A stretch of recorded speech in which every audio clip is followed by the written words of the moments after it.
So I don't get the opportunity that I would like to hear as much of your analysis as I would like to again, but just consider it a compliment that I dip into a few post game shows from time to time for a few minutes because I don't basically listen to anybody out there. I just don't have the time. Number one. Number two, there's not enough people out there that I respect or feel that deserve the time, but certainly you and your guys do on these post game shows. And for as complimentary as I know that you are concerning the overall direction, I would dip into those post game shows, and it and I don't want to take a small sample and blow it out of proportion.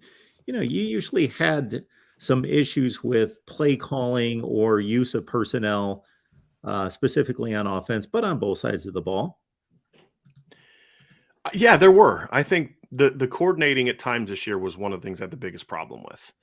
You kind of look back and say, like, those shows they're a raw kind of immediate reaction to what we saw. And I thought at times this year, like, we can do two things, right? Right, Mark, here's where I'm going to get to. Like, number one is I can understand the shortcomings you feel you have that are leading you to calling a game the way that you did, right? So Tommy Rees felt handcuffed by having Drew Pine at quarterback, and I think he was.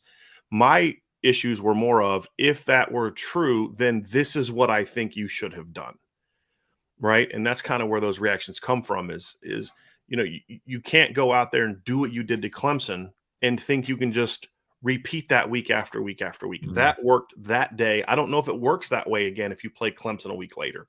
That's the thing about football is there's this thought of, well, if you do something one way, you can just do that every single week. I mean, we saw that a couple years ago, right? Notre Dame goes out and plays Clemson at home.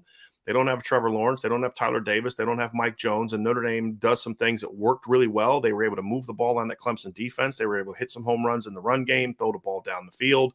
Well, they tried to regurgitate that same game plan a couple weeks later in the ACC championship game. It didn't work out very well, right?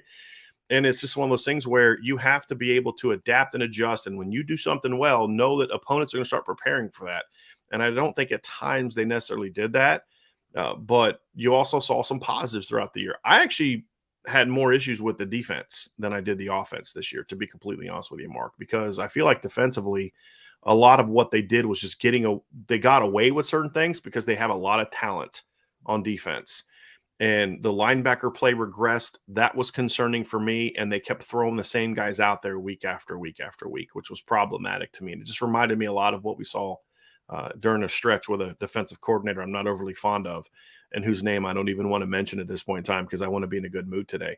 But you just kind of felt like, boy, they're just not really playing to their full potential. And they don't have the excuse of no starting quarterback and you're missing this guy and you're missing that guy, like the offense could maybe point to and use an excuse. And so I think those are things that you look at and said, I just don't really feel like this team got the most out of who they are, because I felt it far too often this year. The coaching staff was trying to make it be about them and their scheme and their play calling as opposed to letting the players play.